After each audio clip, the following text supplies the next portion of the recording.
So we want to evaluate the definite integral from 3 to 3 of f of x dx. And we're given the graph of f of x and of y equals f of x and the area between f of x and the x-axis over different intervals.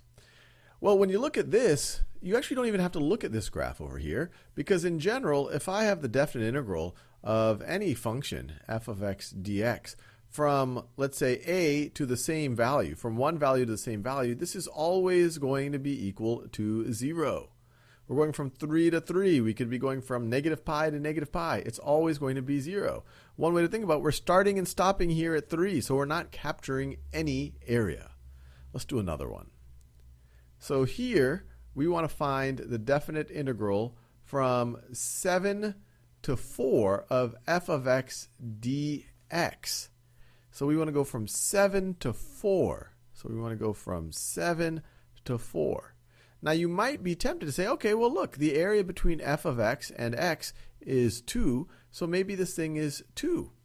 But the key realization is this area only applies when you have the lower bound as the lower bound and the higher value as the higher bound.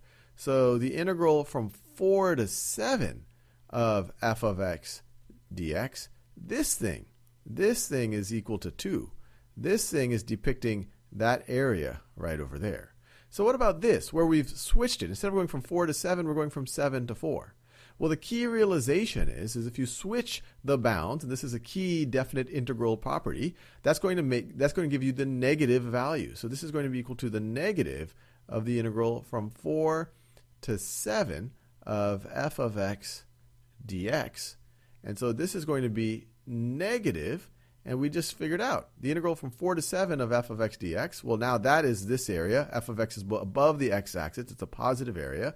So it is going to be, so this thing right over here is going to evaluate to positive 2, but we have that negative out front, so our original expression would evaluate to negative 2.